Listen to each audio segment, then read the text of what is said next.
आऊज़ुबिल्लाहिमिनश्शैतानिर्रजीम बिस्मिल्लाहिर्रहमानिर्रहीम। मैं हूं सरदार आमिर ज़हीर एडवोकेट और आप देख रहे हैं मेरा YouTube channel house of justice. Viewers, आज बात करेंगे हम आकनामा के बारे में कि आकनामा की कानूनी और शरई हैसियत क्या है और क्या एक बाप अपने बच्चों को अपनी प्रॉपर्टी से आग कर सकता है, उनको हिस्सा जो उनका शरई हिस्सा बनता है तो उससे महरूम कर सकता है या नहीं कर सकता। टॉपिक पर आगे बात करने से पहले एक रिक्वेस्ट करता चलूँगा कि जिन भाइयों ने मेरा चैनल सब्सक्राइब नहीं किया, रिक्वेस्ट है उनसे कि काइंडली मेरे चैनल को सब्सक्राइब कर लें और साथ में जो बेल आइकन दिया गया है उसको भी प्रेस कर दें ताकि मेरी आने वाली तमाम वीडियोज़ आप तक पहुँच सकें। तो बात कर रहे थे आकनामा के बारे में। ये सवाल बहुत ज़्यादा पूछने में आता है कि जो एक बाप होता है अक्सर किसी वजह से वो अपने किसी बच्चे को आग कर देता है, तो क्या बाप के मरने के बाद वो बच्चा उसकी प्रॉपर्टी में हिस्सेदार होता है या नहीं। तो इस पर आगे चल के बात करेंगे। उससे पहले थोड़ी सी एक इन्फॉर्मेशन देना ये चाहूँगा कि आकनामा तैयार कैसे किया जाता है, क्योंकि अक्सर इस तरह भी होता है कि कोई बच्चा गलत कामों में पड़ जाता है, गलत सोसाइटी में पड़ जाता है, नशा वगैरह शुरू कर देता है, चोरियां शुरू कर देता है या कोई और गलत काम ऐसे करता है कि जिसकी वजह से उसके ख़िलाफ़ जो पुलिस स्टेशन होता है वहाँ पर कंप्लेंट्स होती हैं। तो पुलिस क्या करती है, जब वो उसे पकड़ा नहीं जाता तो वो घर वालों को जाके तंग करना शुरू कर देते हैं।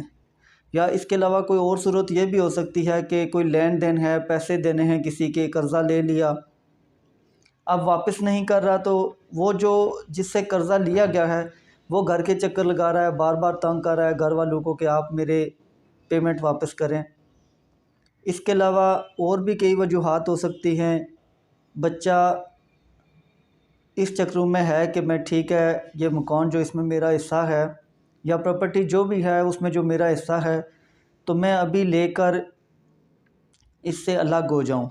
और उसकी वजह यह भी हो सकती है कि अगर वो कोई जुआ वगैरह खेलता है, नशा करता है, तो उसको पैसों की ज़रूरत होती है, तो वो जल्दी में होता है कि ठीक है मुझे मेरा हिस्सा मिले तो मैं उसको भी इन चीज़ों में लगाऊं। तो उस सूरत में वालिदैन के पास क्या वो रास्ता रहता है कि उन्हें क्या करना चाहिए, तो वो यही होता है कि वो बच्चे को आग करते हैं। उसका फ़ायदा क्या होगा कि जो पुलिस उनके घर पर आती है तो वो उस पुलिस को वो जो आकनामे के लिए एक स्टाम्प तैयार किया गया है और जो अखबार में इश्तिहार दिया गया है तो वो दिखा दें कि हमारा इससे तल्लुक़ नहीं है, हम इसके कौल व फ़ेल के ज़िम्मेदार नहीं हैं। इसके अलावा अगर उसने किसी से कर्ज़ा लिया है, वो आता है तो वो आप उनको दिखाएं कि हमने इसे ऑलरेडी आग कर दिया है। आकनामा तैयार कैसे किया जाता है?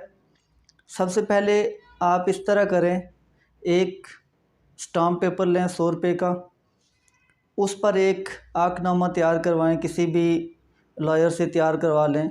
तो वहाँ पर वो लिख देगा कि ये मेरा बेटा फ़लाँ, तो उसके इस वजह से कि क्या वो नाफरमान है, वो जुआ खेलता है, वो नशा करता है, कोई और गलत काम करता है, जो भी वजूहात हैं वो लिखी जाएंगी।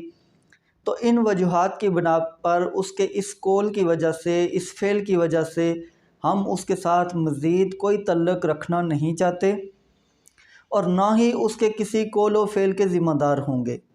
तो इस पर एक आकनामा तैयार करवाएं। उसकी जो पूरी तहरीर होती है वो वकील साहब आपको लिख के देंगे, वो टाइप वगैरह करके, तो उसको आप नोटरी पब्लिक से अटेस्ट भी करवा लेंगे।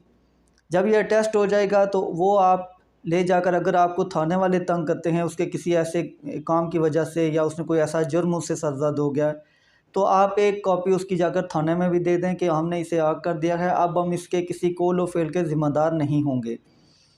इसके अलावा आप एक दूसरा काम ये करें कि आप किसी अखबार में एक इश्तिहार भी शाया करवा दें और उसमें भी लिख दें कि ये बेटा मेरा नाफरमान है या कोई ये ऐसे काम करता है कि जिसकी वजह से हम इसके साथ मज़ीद तल्लुक़ नहीं रखना चाहते।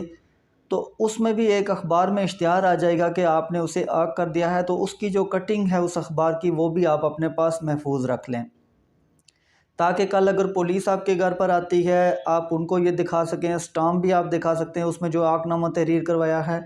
इसके अलावा आप जो कटिंग है अखबार की, आप वो भी अपने पास रखी होगी, वो भी आप देंगे कि ये देखें हमने अखबार में भी इश्तिहार दिया हुआ है। तो उसका फ़ायदा सिर्फ इस हद तक आपको पहुंच सकता है कि पुलिस तो आपको तंग करना छोड़ देगी, और जो अगर उसने किसी और से लेन देन किया है तो वो भी आपके पास दोबारा घर पर चक्कर नहीं लगाएगा। क्योंकि अगर पुलिस आती है या कोई कर्ज़ मांगने वाला आपके घर पर आता है तो वालिदैन को काफ़ी शर्मिंदगी होती है, मोहल्ले से बार बार सवाल उठाए जाते हैं कि ये लोग आपके घर पर क्यों आते हैं। तो इस तरह की जो शर्मिंदगी है उससे बचा जा सकता है। हालांकि कानून तो ये है कि अगर कोई एक आदमी जुर्म करता है तो सिर्फ वही ज़िम्मेदार है, उसके ना तो बीवी बच्चे ज़िम्मेदार हैं, ना वालिदैन ज़िम्मेदार हैं, ना ही बहन भाई या कोई भी ऐसा रिश्ता जो उसका है तो वो इसका ज़िम्मेदार नहीं है। इवन के अगर किसी ने कत्ल भी कर दिया है तो जिस आदमी ने कत्ल किया है सिर्फ वही इसका ज़िम्मेदार है। ये नहीं कि पुलिस आके उसके बीवी बच्चों को नहीं पकड़ सकती, उसके बहन भाइयों को नहीं छेड़ सकती, ना उसके वालिदैन को कुछ कह सकती है, क्योंकि जुर्म जिसने किया है पुलिस का काम है उसको तलाश करके उसको सज़ा दिलवाएं। अब ये अलग बात है कि पुलिस गैर कानूनी तौर पर घरों में आ जाती है, दिगर लोग जो होते हैं उनको ब्लैकमेल किया जाता है, उनको डराया धमकाया जाता है। तो उसका बेसिकली मकसद ये होता है कि अगर इनको कुछ उसके बारे में इंफॉर्मेशन है तो वो मिल जाएं ताकि हम उस तक पहुंच सकें। अदरवाइज़ जिसने ये काम गलत किया है सिर्फ वही ज़िम्मेदार होगा। तो पुलिस किसी भी जुर्म की सूरत में आपके घर तक नहीं आ सकती। हाँ, अगर आ भी जाती है वो वारंट लेकर आएगी और सिर्फ उसी बंदे को जिसने ये जुर्म किया है उसके बारे में तलाशी लेगी, ये नहीं कि किसी और को पकड़ के थाने में ले जाकर बंद नहीं कर सकती। तो आपने अगर ऐसा आगनामा तैयार करवा लिया है तो जब वो पुलिस अगर आपके घर पर आती है तो आप उनको दिखाएं और उनको कहें कि हम उसके कॉल और फेल के ज़िम्मेदार नहीं हैं। अब जो आगनामा लिखा जाता है उसमें अक्सर दो चीज़ें लिखी जाती हैं। उसमें लिखा जाता है कि मैं अपने फ़लाँ बेटे को उसके फ़लाँ काम की वजह से अपनी तमाम मनकूला और गैर मनकूला जायदाद से आग करता हूँ और आज के बाद उसके किसी कॉल व फेर का ज़िम्मेदार ना होऊंगा। अब ये दो हिस्से हो गए। पहला है कि उसको मनकूला और गैर मनकूला जो मूवेबल और इमूवेबल प्रॉपर्टी होती है उससे आग करता हूँ, लेकिन ये गैर कानूनी और गैर शरई है। कोई भी वालिद अपने बेटे को या बेटी को चाहे उसने जिस तरह का भी जुर्म सरज़द कर दिया हो वो उसको उसके हिस्से से महरूम नहीं कर सकता, ना ही कानूनी तौर पर उसको महरूम कर सकता है और ना ही शरई तौर पर। हमारा दीन इस्लाम इस चीज़ की इजाज़त नहीं देता और ये बिल्कुल गैर कानूनी और गैर शरई फ़ेल है। लेकिन जो दूसरा हिस्सा है इसका कि उसके किसी कॉल और फेल का ज़िम्मेदार ना होऊंगा, तो उसकी हद तक ये बिल्कुल दुरुस्त है कि अगर उसने कोई भी काम किया है, गलत काम किया है, तो आप उसके ज़िम्मेदार नहीं हैं। इस हद तक ये दुरुस्त है। अदरवाइज़ जो पहला हिस्सा है कि आप उसको जायदाद से आग करते हैं तो जायदाद से आग नहीं किया जा सकता।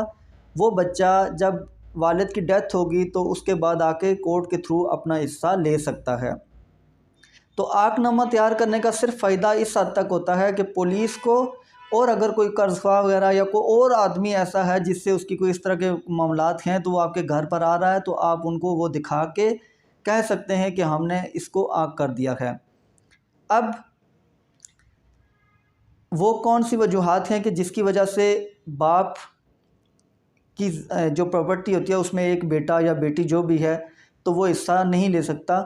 वो सिर्फ ये दो वजूहात हैं जिनकी वजह से वो अपने बाप की प्रॉपर्टी से महरूम हो सकता है। नंबर एक है वो अगर तो अपने वालिद को कत्ल कर देता है। अगर बेटा अपने वालिद को कत्ल कर देता है तो फिर बेटा अपने बाप की जायदाद में हिस्सा नहीं ले सकेगा। और दूसरा, अगर वो दीन इस्लाम को छोड़कर किसी और दीन की तरफ चला गया तो उस सूरत में भी वो बाप की जायदाद से महरूम हो जाएगा। अदरवाइज़ ये जो आग किया जाता है इसकी कोई लीगल वैल्यू नहीं है। इसके अलावा अब कुछ मामलात ऐसे हैं जहाँ पर किसी ऐसे बेटे से जायदाद बचाना वालिद साहब के लिए बहुत ज़रूरी होता है। फ़र्ज़ किया वो जुआ खेलता है तो बाप को डर है कि इसका हिस्सा अगर मैंने इसे दे दिया तो ये फ़ौरन जुए में इसे भी हार जाएगा। या अगर वो नशा करता है तो वालिद साहब को डर है कि ये अगर मैंने मकान या कोई भी प्रॉपर्टी इसके नाम करवाई या इसका हिस्सा इसको दे दिया तो ये नशा करने के लिए वो बेचकर इसकी जो रकम मिलेगी वो उसमें लगा देगा। तो ऐसी सूरत में बाप के पास या किसी भी आदमी के पास क्या वो तरीका है कि वो अपनी प्रॉपर्टी को बचा सकता है, तो वो ये है कि या तो वो बाप अपने दीगर बच्चों को जितनी भी प्रॉपर्टी है वो गिफ्ट कर दे, गिफ्ट करके उसको बाकायदा सब रजिस्ट्रार के ऑफिस में रजिस्टर भी करवा ले। या दूसरा तरीका ये है कि वो अपनी सारी प्रॉपर्टी बेचकर तो उसमें से जो रकम मिलती है तो वो उसके जितने भी बच्चे हैं, दिगर बच्चे हैं, तो उनके हवाले कर दे, जो जो उनका हिस्सा बनता है तो उनके हवाले कर दे। लेकिन आखिर में मैं इतना अर्ज़ करता चलूँ कि जो आकनामा है ये आपने बेशक तैयार करवा लिया है, लेकिन ये किसी भी बच्चे को उसके हक़ से, शरई हक़ से महरूम नहीं कर सकता। इसलिए अगर कोई भी, कई बार ऐसा भी होता है कि कोई एक बच्चा अपने वालिद साहब को, जो वो उनके ज़्यादा करीब होता है, तो वो इमोशनली ब्लैकमेल करके सारी प्रॉपर्टी अपने नाम करवाने के लिए तो वो ऐसे हथकंडे भी इस्तेमाल करता है कि आकनामा वगैरह बनवा लिया ताकि उसको ही सारा हिस्सा मिल जाए। तो ऐसी सूरत में अगर किसी के साथ कोई ज़्यादती हो रही है तो उसको ये इल्म होना चाहिए, उसके नॉलेज में ये चीज़ होना चाहिए कि आकनामा की कोई लीगल वैल्यू नहीं होती। तो जब भी कोई इस तरह का इशू होता है तो वो आदमी कोर्ट में जाकर सूट फॉर पार्टीशन फ़ाइल करके अपना जो उसका शरई हिस्सा बनता है वो ले सकता है। पाकिस्तान का जो लॉ है इसमें आकनामा, इसकी कोई लीगल वैल्यू नहीं है, लेकिन ये जो इंग्लिश लॉ है उसमें तो इसकी वैल्यू है। वहाँ पर यह है कि कोई भी आदमी अपने बच्चे को या किसी लीगल एयर को उसके हक़ से महरूम कर सकता है। लेकिन पाकिस्तान का लॉ जो है इसमें, चूँकि ये इस्लामिक लॉ है, तो इसमें इस्लाम ने, दीन इस्लाम ने बच्चों को विरासत में उनका हिस्सा दिया है, तो लिहाजा कोई भी इस तरह का आकनामा अपने किसी बच्चे को उसकी जो राइट है उसका, तो उससे महरूम करने के लिए नहीं बनाया जा सकता। या उसकी अगर बना भी दिया जाता है, बनाने पर पाबंदी तो नहीं है, लेकिन उसकी कोई लीगल वैल्यू नहीं है। व्यूअर्स, उम्मीद है आज के लेक्चर से बहुत सारी इन्फॉर्मेशन आपको मिली होंगी। वीडियो के बारे में अपने कमेंट्स देना, अपना फ़ीडबैक देना ना भूलिएगा। कमेंट सेक्शन में अपने कमेंट्स करें ताकि अगर मज़ीद कोई इन्फॉर्मेशन किसी को जो चाहिए थी वो रह गई हो तो उसके बारे में भी उसको जवाब दे सकूं। इसी के साथ इजाज़त चाहूँगा। वीडियो अच्छी लगी है तो इसको शेयर भी कर दीजिए। अपनी दुआओं में याद रखिएगा। फ़ी अमानिल्लाह।